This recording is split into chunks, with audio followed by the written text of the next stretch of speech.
5, 4, 3, 2, 1. The pit stop is vital to every race team's success. Pull off the track, let your team go to work. Outside, clear.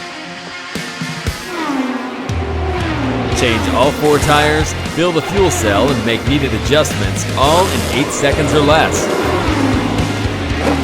Well, it's the biggest week in racing, at least in the United States, I think, at least in my mind, in my life. Indy 500 coming up, cannot wait. Carb Day tomorrow, which is wonderful. Hey, welcome to The Pits Are Open. Will Marotti, your host, Alex Smith, our engineer-producer, and all the folks on Speed Sport. If you're watching later as a recorded, please, maybe on YouTube or something, please subscribe, comment. If you're watching on Spotify or listening on Spotify, please like and follow us as well.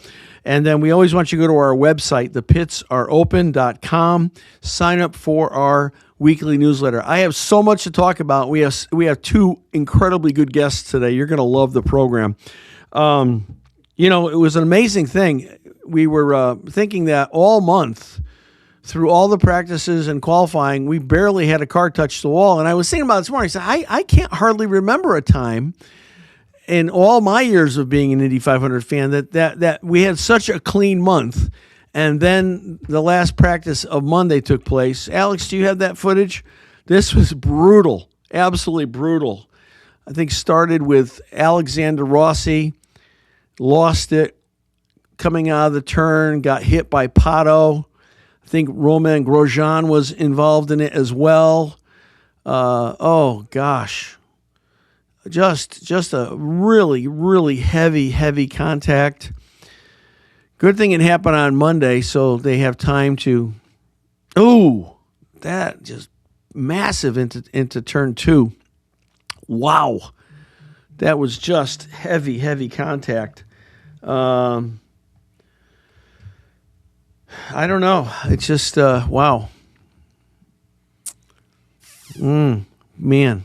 You got a good sense of it from the onboards, too. Yeah, they were... It was heavy contact, and, we'll see if Rossi's ready to go for Carb Day, if they'll clear him. We'll see.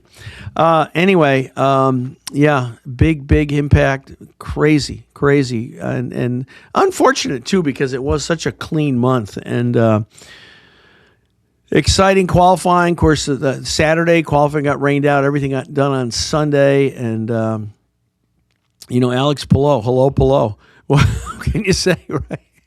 First time since, 2010, a 500 winner won the pole the next year. He's won 2 back-to-back poles now. And here's a guy we were talking about a year and a half ago, 2 years ago. Could he win on an oval? Or he never won an oval before. And I'd say he's got to be the odds-on favorite for Sunday's race. It's and I love Alex, so I would not be at all discouraged if I did. But tell you what's going on for the race, those of you who are interested in what Will Marotti's doing. So a friend of mine who's a driver has been for several years hosting for a team up in the Tower Terrace Suites, right across, literally, from where we are in Holman Terrace Club.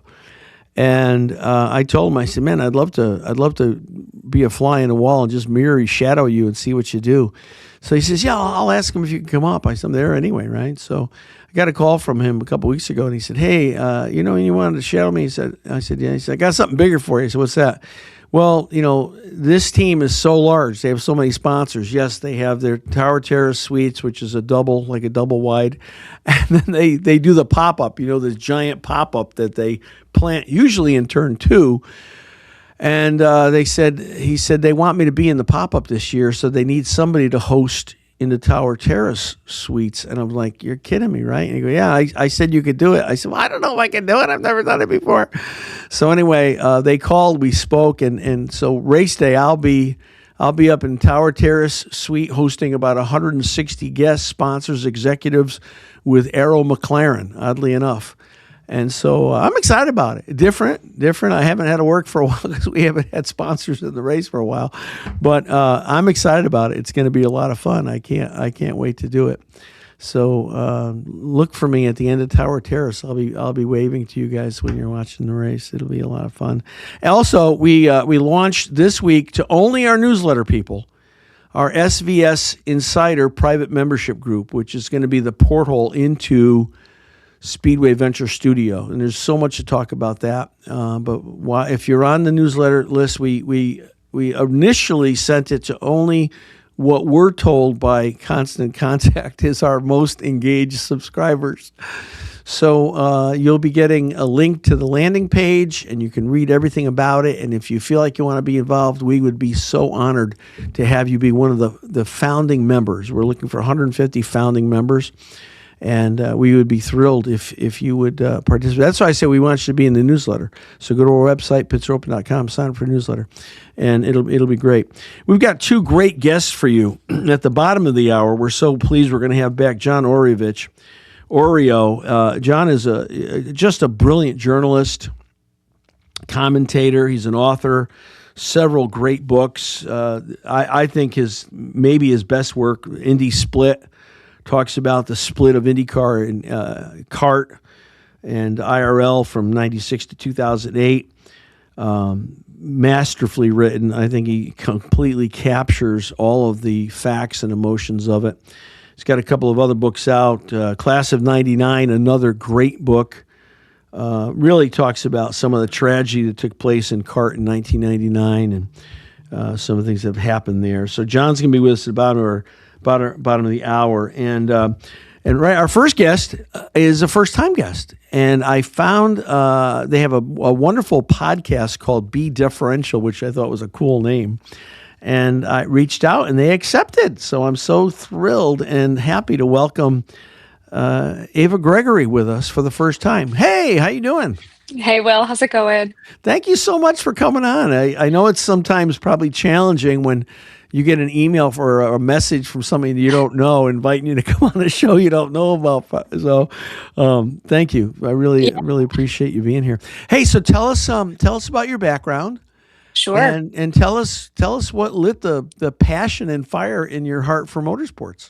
Yeah, absolutely. So as Will mentioned, I do have a podcast, but my origin story actually goes back about 10 years in motorsport now. So I started working in university when I was a student. I was putting myself through school, and I attended the University of North Georgia.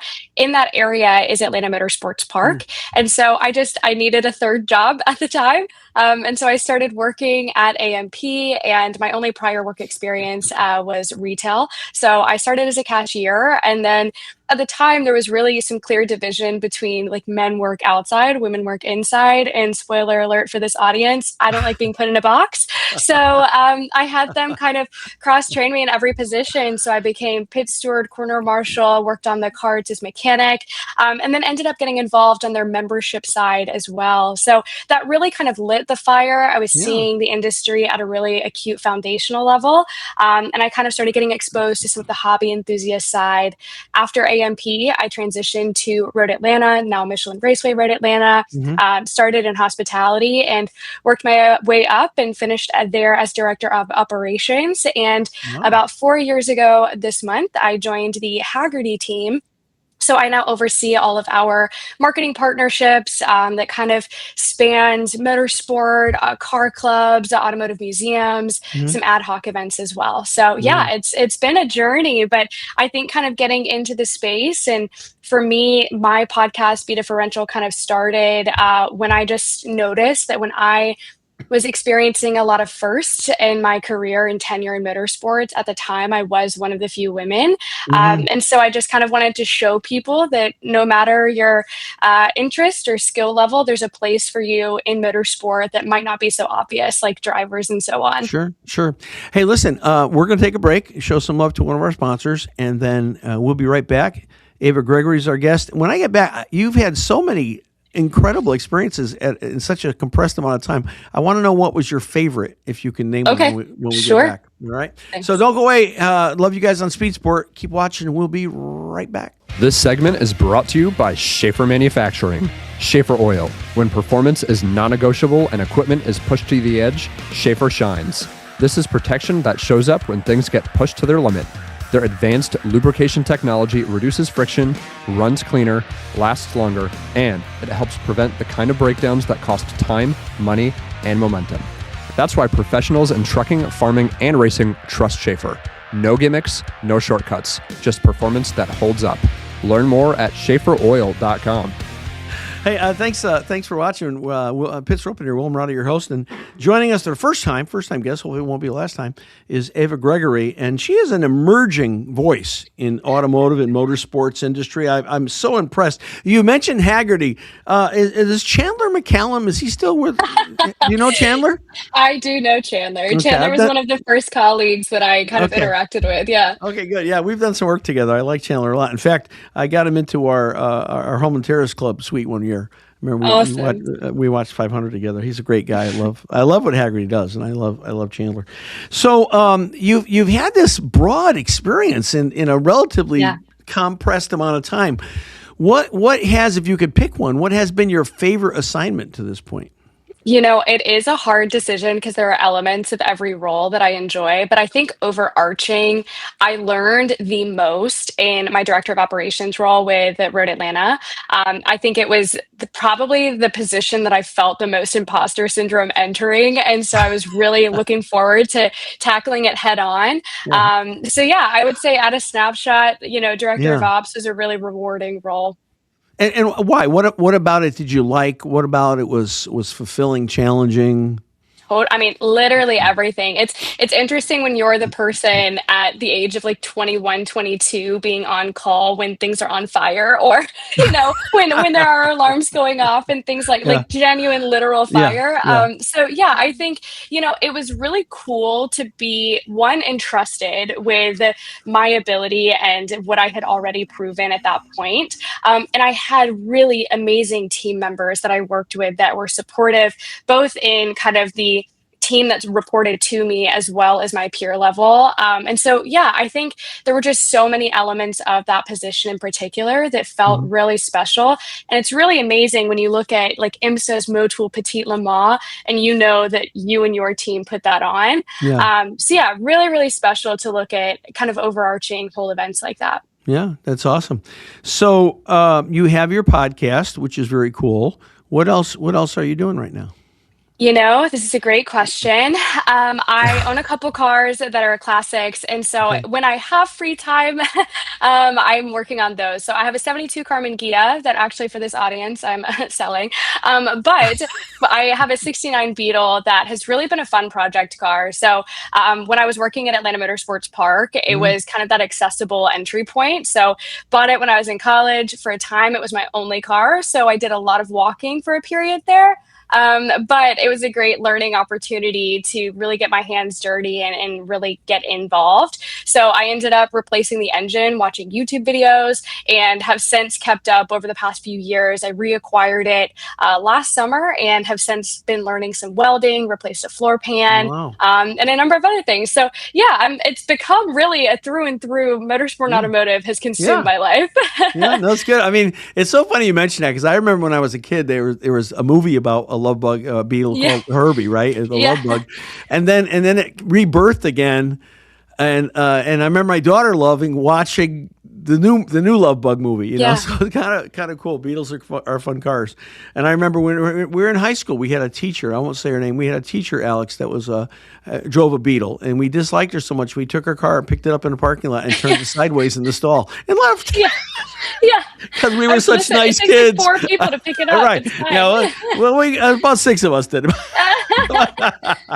So be differential. Now, I mean, if I'm thinking about differentials generally it's a part of a car where the axles and gears all kind of lock together, and usually the rear, but it could be the front. Is that kind of when you thought of the name of the show? Is that kind of what you had in mind? So I wanted a bit of a double entendre, right? So one, there is the element of this is a clear, direct tie to the automotive world. Right. And then also as a woman in this space, as a younger person coming into this industry that is very traditional in many ways, I really wanted to stand out and being different. And so I appreciated that double entendre of this kind of captures a little bit of everything that I wanted to encapsulate. Yeah. It's a cool name. It really is. Thank How long you. have you been doing the podcast? So actually over 2 years now, over Wow. 100 episodes released. So, Wow. and in 2026, I started launching a now twice weekly. So for the podcast, it's a Tuesday release with guests that Yep. are kind of featuring, different roles within. And then Thursday is what I'm calling my little pit stop episodes. So they're typically 10 minutes or less. And Yeah. it's either a current event, a key takeaway I've had and learned from my career, or just a kind of thought provoking, maybe a little bit more just a provocative Yeah. kind of Yeah. Okay. commentary to hear what people might have. Okay, that's cool. We've had a lot of female guests in terms of drivers and people in motorsports. I mean, it's pretty much all motorsports what we do. But I think you remind me a little bit of a guest we had, Liz Leggett, who was a world land speed driver.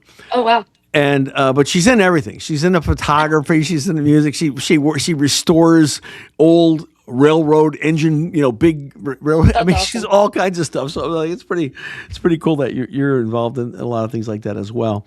So I discovered you with an episode that you were doing, something that is really passionate, that we feel passionate about. You were talking about the fact that a lot of times, I think people, I'm just kind of paraphrasing, a lot of times people confuse racing and motorsports with other kinds of things. For instance, if you're the best golfer in the world, you're gonna find a place on the tour. If you're the best running back, you're gonna find a place on a football team. Or you're very fast, you're gonna be a track star.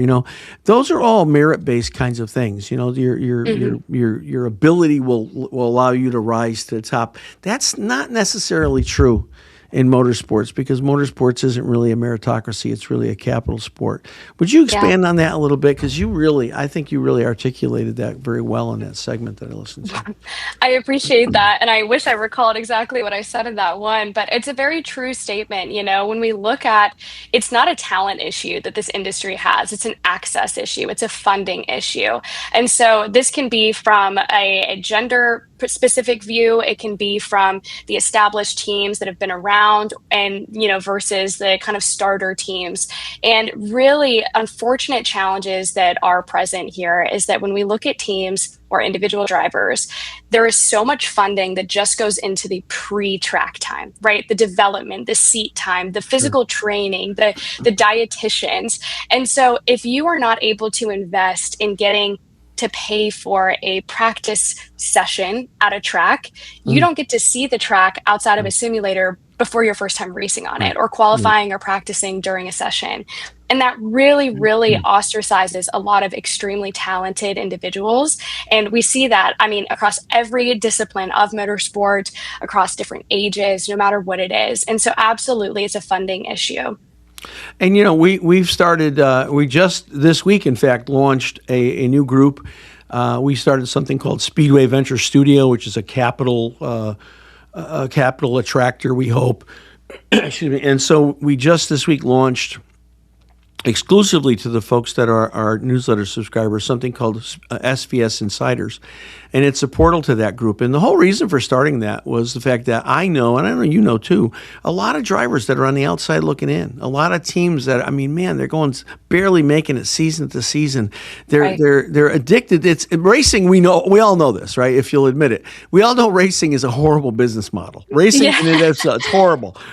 It's addictive. It's wasteful. It's for many people ends up being a vanity play, and it chases what used to be a good system, but now is a broken system called sponsorship. Because sponsorship is so fragmented now because there's so many other ways you can spend your money. So we're trying to we are building a system that will help drivers and teams build enterprise value around their career, around their teams, do other things to earn money so that you've got a base, at least to keep the lights on, and you're not counting. We want to help teams and drivers reduce their dependency on sponsorship by 45%. And it's not that sponsorship is bad. We're always going to need it. It's just not as accessible as it used to be for people. Well, and if I can comment on two aspects of that, I think one, when we're looking at sponsorship, to your point, finding sponsorship is not the same way that it was 10, 15 years ago, right? You can't sell a sticker on a car nowadays. You have to prove this ROI. And I think the other aspect you may kind of alluded to, a lot of professional drivers, their sole job is not driving. Many of them are needing to have a second career Right. just to fund being able to show up. And so I think filling a gap like that would be absolutely a game changer. Well, we're excited about it. I'll send you the link at some point. You can take a look. We've already had a number of drivers sign up. We haven't even launched it yet. We've already had a number of drivers sign up, and people that I know that are really talented. And it's heartbreaking knowing that, and this isn't like it's a disrespectful concept, but a lot of times drivers, they can't drive because they don't have the funding, so they coach, which is fine. Sure. Or they'll work at a series, they'll work for a team, in engineering, which is fine, but they want to drive. That's their passion. They want to drive. And I feel so heartbroken that so many of these people can't. And so many teams struggle year after year because I think they're addicted to this broken model of sponsorship. So there's got to be a better way. All right. Hang on. We're going to take another break. We come right back. More to talk about. Ava Gregory and the podcast being Be Differential. Love it. We'll be right back. Speed Sport 1 has a wide variety of racing waiting for you this Memorial Day weekend. Wednesday, we'll take you to the Northeast with the Super Dirt Car 358 Modified Series from Lebanon Valley Speedway. Thursday is highlights from the IHRA Offshore Powerboat Series with the New Orleans Grand Prix. Saturday is the Ferrari Challenge North America from COTA. And on Sunday, the Trans Am Series from Sonoma Raceway. It's free to watch. Go to speedsport1.com for details and viewing options.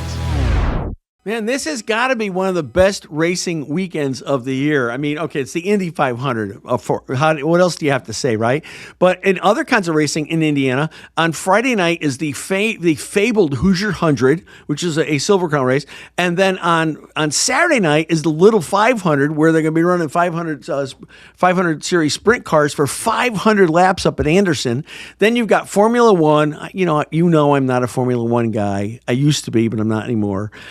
And you've got NASCAR, you've got Catherine Legg trying to do the double this year with Indy and the 600 race. So amazing. Ava Gregory is our guest.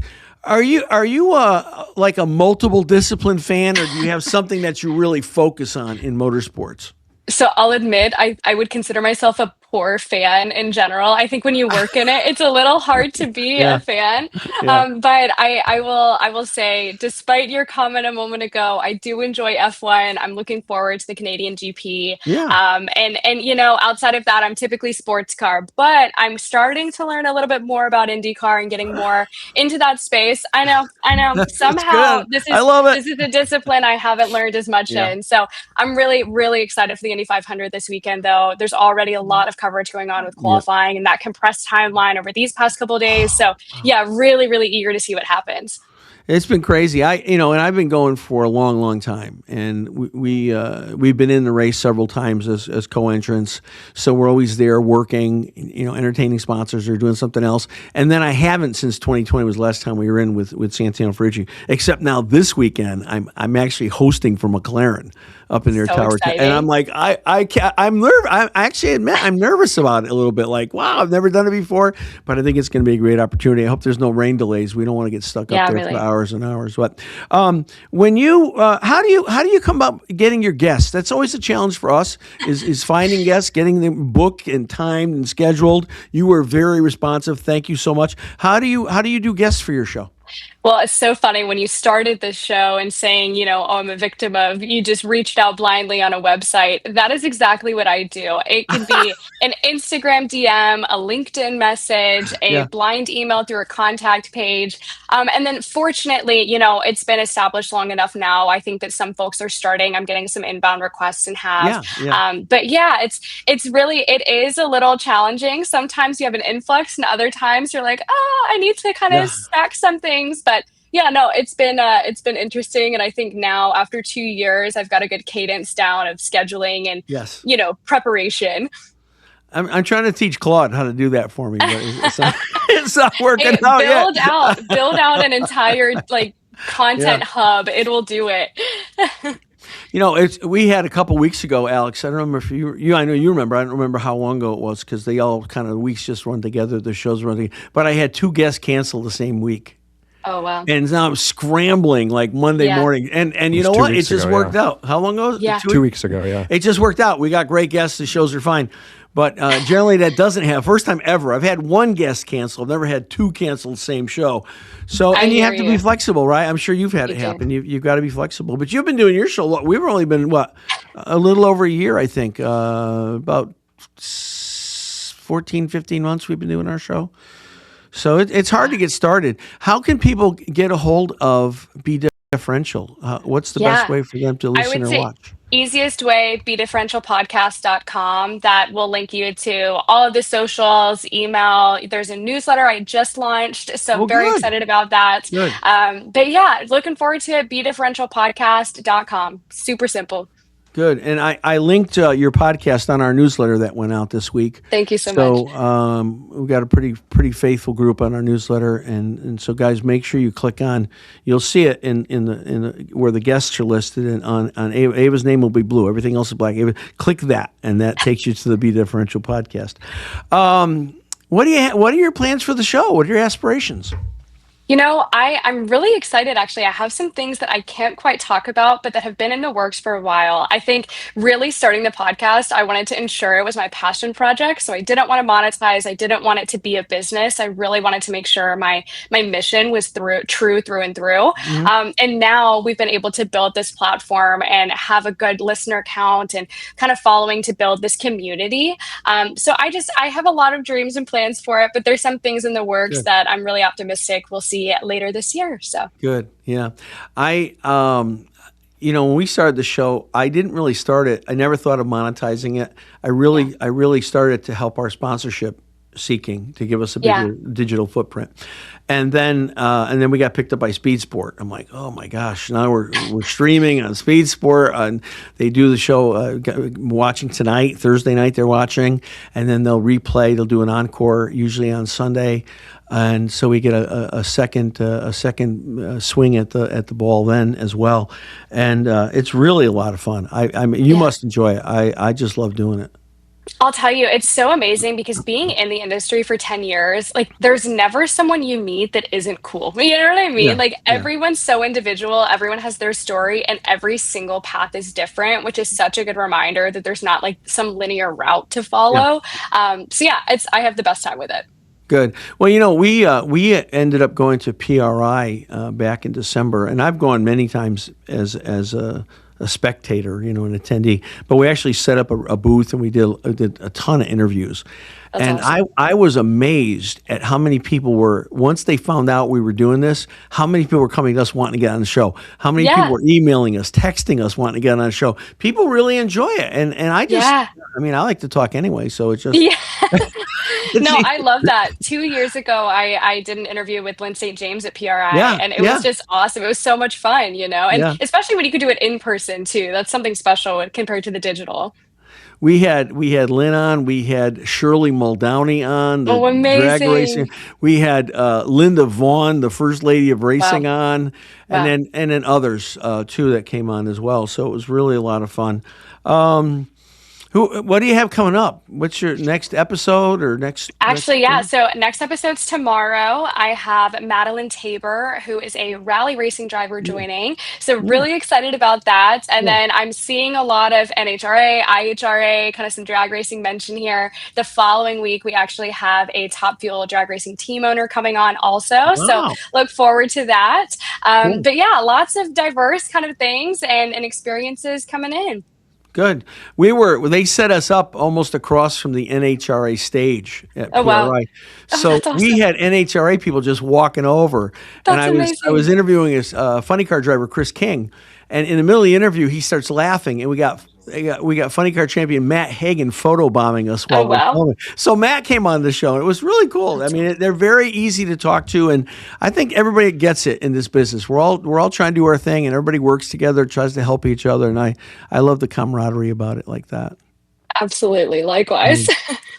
Hey, thank you again so much for responding to the email to the blind website that I didn't even know anybody would see it. And thanks for coming on. I really appreciate it. And great wishes on the show. I hope everything happens for you the way you want it to. Thanks so much. Well, I appreciate the invitation and the time as well. And maybe we'll have you come on Be Differential next. That'd be great. I would absolutely say yes to that. So thank you so much. Ava Gregory, everybody, Be Differential podcast. Go check it out. You're going to like it. Thanks, Ava. Thank you. Bye. All right, stay with us, guys. We've got a commercial we're going to do right now. And then when we get back, IndyCar historian, motorsports journalist John Oreovicz. I can't wait because there's so much to talk about with the Indy 500 come up. Stay with us. This segment is brought to you by America's Christian Credit Union. If you want your money working for you without stepping away from your values, this is worth a serious look. Right now, America's Christian Credit Union is offering a 12-month certificate at 4.5%.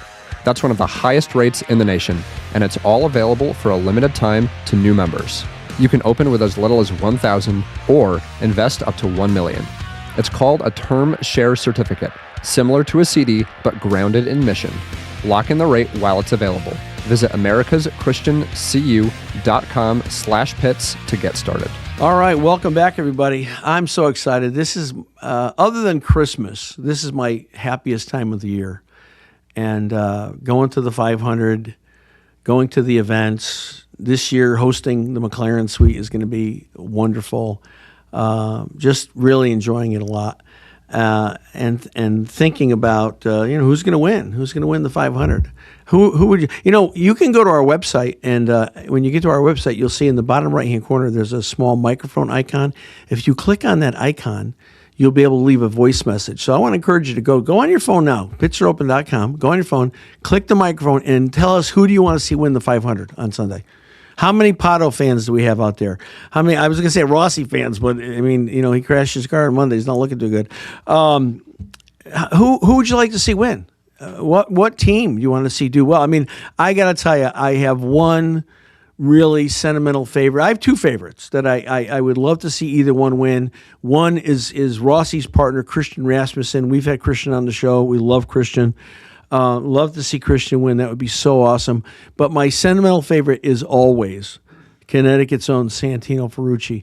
Santino has the best finishing order of any driver active. He's finished every top 10, 7 races, top 10. His finishing order is phenomenal. He's started 15th or farther back in every race, and he works his way through the field, starting in the second row on Sunday. So proud of Santino. So happy for AJ Foyt Racing, Larry, and AJ's at the track. I mean, and of course, Santino Ferrucci has a great agent and now Vice President JP Murray, who we've had on the show numerous times. So we want to wish JP and Larry and AJ and Santino and unfortunately Kyle Collette got moved to the back of the field because of some technicality after qualifying. But hey, people have won all over the starting grid for the Indy 500. So I rule nothing out and no one out for that. That race picks its winner, right? And so anybody can win. And someone who knows a lot about it, an American journalist, motorsports journalist, author, commentator who's chronicled the highs and lows of IndyCar for decades. Based in Indianapolis, he's a longtime attendee. He's been on ESPN, Racer, Autosport. He's got probably the best book ever written about the split, the Indy split. And we want to welcome back John Oreovicz. Oreo, welcome back. Hello, Will. How you doing? Can you see me? I'm fine. Yeah, I can see it and hear you loud. So crazy. We went all month with a car nary touching the wall, and then Monday practice comes and we have the massive pileup with Rossi and Pato, and I think Grosjean was involved in it as well. So just reminds you how still dangerous motorsports is, no matter how safe and stable it may look. Well, that's the truth, and I'm sure I'm not the only person that had the feeling this week that everything seemed a little flat and non-dramatic, and we kept waiting for something to happen. And I think the lack of extra entries and bumping and everything this year just kind of created for a subdued atmosphere. And what we saw this afternoon was maybe kind of the wake-up call that everybody needed, that this thing can bite you pretty quickly. From what I've seen, Rossi climbed out of the car on his Yeah. own, but he has Yeah. been transported to Methodist Hospital. Yeah. The four words that no driver or race fan wants to hear: transported to Methodist Hospital. Yeah, right. I mean, And that's so yeah, let's hope for the best. I mean, hopefully obviously cars can be precautionary. rebuilt and everything. Yeah. Yeah. I published an article on LinkedIn a few weeks ago, and I said, talking about the 500 and the fact that in 1982 they set the high water mark, 109 entries, and I think 64 of those tried to qualify. And now, man, we were doing all we could to get 33 cars in this year. And I hear people say, well, it's just tradition. There's nothing, and it's not. There's not a hard, fast rule that there has to be 33 cars. But I think it speaks to the state of the sport where now we have charters, and now Honda's going to get charter, Chevy's going to get charter, and now you can't have more than 27 cars, outside of the 500 if you don't have a charter. I'm not comfortable with the direction it's heading, John. And I've always liked Indy and I've always not liked Formula One because Formula One's always been a closed shop. Well, not years ago, but I mean more recently has. And I'm feeling Indy's heading that way. What's your thought on it? I mean, you've been watching this longer than I have. What's your feeling about how the sport is heading right now? I'm surprised that they would try to limit teams from entering races other than the Indianapolis 500. If you look at the fact that there's going to be a major equipment change coming for the 2028 season, what is the incentive for any team owner to invest the kind of money that would be necessary to compete in one race a year? Especially when you look at the ridiculous lack of prize money in the Indy 500 for any competitor who's not a chartered member. Right. Right. It makes no sense. And you see a lot of times in this day and age, you see a lot of times where people are trying to argue exclusion as inclusion. And I think this is another one of those strange cases. I don't see how they can justify it because it seems to me that the cost of entry just to run the Indy 500 in 2028 is going to be upwards of $3 million just to start the effort. Right. And that's going to get you 8 days of action. It makes no economic sense, and it makes no common sense to me. Yeah. So I share your concern with this particular issue. I mean, I love the days when, again, I know a lot of, we're never going to go back to the good old days. I know we're not going to, people are going to wheel up to the track with an open trailer in a car that they built in a garage, Smokey Unic. I know that's not going to happen anymore. I get it. But to me, it just seems like for the fans, controlling, cutting down, limiting the competition. I mean, it's difficult as it is. We've got a spec series. We have one chassis manufacturer. We have two engine. I think part of the problem is the lack of engines. I mean, would they go more engines if there was another manufacturer? I mean, Honda has their limit. Chevy has their limit. Again, if money isn't the issue and you want to get a car in the race, well, you got to beg, borrow, and practically steal to get an engine. And that was to get 33 cars. I mean, I don't see the commercial value in doing it. I don't see the entertainment value in doing it. I certainly don't see the fan value. No bumping. I mean, bumping is such an exciting process, right? I mean, how do they plan on continuing to build a sport this way? I think if bumping is such an essential part of the process, that they have to give up on 33 cars. Yeah. Because they're going to, like I said, they're going to struggle mightily to come up with 33 entries in 2028, I think, unless there's some stroke of rule change or somehow there's a sleight of hand that suddenly Chevrolet and Cadillac materialize using the same engine, or Honda and Acura are suddenly manufacturers using the same engine, which I could see. The cynic in me can see that coming. The cynic in me sees a spec Ilmore engine with Chevrolet, Cadillac, Honda, and Acura badges on it. Yeah. Wait a minute. Doesn't Penske own at least part of Ilmore, or at least they use? Yes. Yeah. And so you want to open up the conflict of interest can of worms there. It would be you couldn't empty it. Somebody should have 10 years ago, John, in my opinion, for whatever it's worth, 10 years ago should have been on their hands and knees at Ford, begging Ford to come back. Cosworth had a motor ready 7 or 8 years ago. I talked to Cosworth about it. They just It's a needed pie somebody in the to sky fund it. argument. Ford Yeah, management is vehemently against participation in IndyCar racing. I know. The I whole don't get idea it. of another manufacturer has been a pie in the sky idea for 15 years now. Yeah. It ain't gonna happen. Oh, There I is no respect your interest. judgment. I just hope you're wrong, because I don't see how you grow the sport without it. And Honda almost stepped away as it was. So, hey, you know what, John? We got to take a break for commercial. Hang on. We'll talk. We got a lot more talking about. We're talking with John Oreovicz, who knows as much about racing, in particular IndyCar, as anybody in the country. We'll be right back. Don't go away. This segment is brought to you by Redline Ace. In racing, image isn't extra, it's part of the competition. Redline Ace understands that, and they build visuals that command attention the moment you roll onto the track. Located just minutes from the Indianapolis Motor Speedway in Speedway, Indiana, Redline Ace specializes in high-performance motorsports graphics across every level of competition. From custom car wraps and full-team branding to helmets, haulers, hero cards, and more, they make sure your presence matches your performance. See the difference for yourself at redlineace.com and find out why champions trust Redline Ace to keep their image in victory lane. Hey, welcome back. Pitch Open. Will Marotti with you. Our good guest, John Oreovicz, is here. John, do you think the deal with Honda and Chevrolet, was that kind of almost like bribery, giving them charters so that they would be, at least for several years, guaranteed to stay in the series? How did you see that? I was very surprised by that. I think it shows the lengths that IndyCar is willing to go to keep at least two manufacturers involved. And again, I'm not a businessman, but I don't see a tremendous amount of value in that. And I thought it was ridiculous the way Honda and Acura spun their press release recently, where they have paused their IMSA GTP program, where they are designing and building engines and things like that, in favor of what is essentially a marketing campaign slapping Acura branding on Honda-powered Indy cars.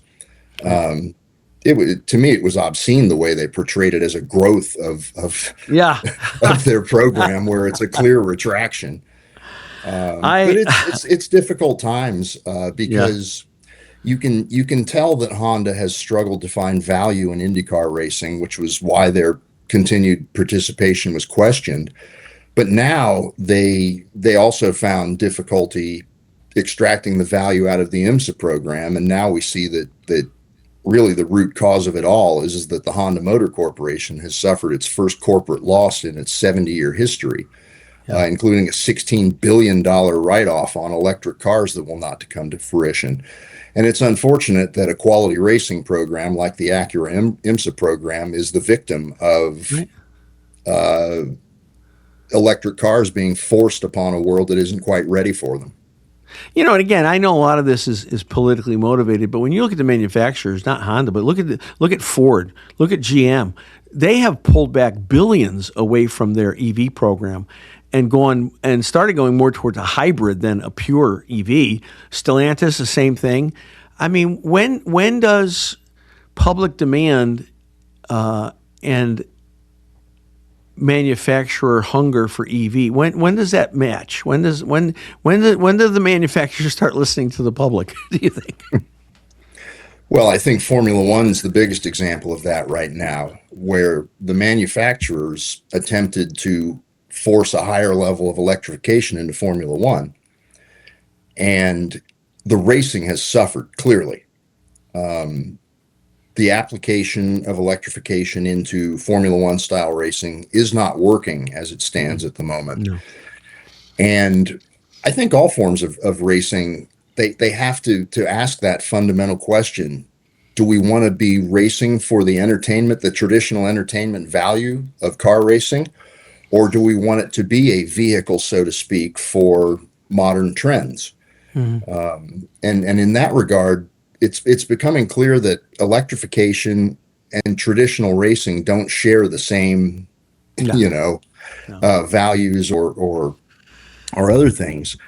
And I think every series is being forced to confront this right now. Do you want to stay true to car racing and traditional competition, or do you want to try to incorporate modern technology that is almost by definition incongruous with it?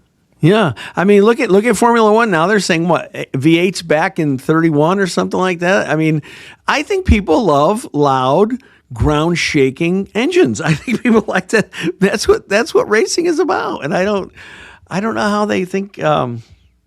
I don't know. Maybe it's a generational thing. Maybe it's a generational thing in terms of saving the planet. But as if we could destroy it. But it's frustrating to me that we'll never get back. I mean, we don't even do the balloon launch anymore. That balloon release. Some people get all up in arms about that. But, I'm like, well, I mean, how many birds were here? No, I don't understand. Hey, do you have another book out? I thought I saw something about another book. I mean, Since class of '99. No. That's the most recent one. Okay. Well, what was another? Definitely at work on a couple projects that aren't really close enough to talk about in detail yet. Okay. But there's definitely several irons in the fire. All right. Let me throw this out at you. Now, we know how damaging the split was. We know that Indy, very much like COVID in a sense, some industries, some business have never recovered fully from COVID. We know IndyCar has never fully recovered from the split, and probably never will, because we know that was NASCAR's probably greatest growth period was during the split. Do you think with IndyCar in particularly blocking growth, the charters, artificial stuff that they've done to try to promote excitement that may or may not be there in the first place, no bumping, 33 car. Do you think there's any room for not necessarily competitive, but another series that maybe would take a more traditional approach in terms of power plants, in terms of entries?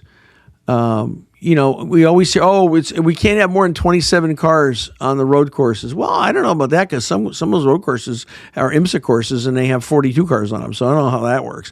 But why can't we go to a Formula One model? Why do we have to have each car have its own pit box? Why can't one team have a pit box and one pit crew and two cars? And it definitely would change the strategy of business. I mean, there's things that we could do if we wanted to.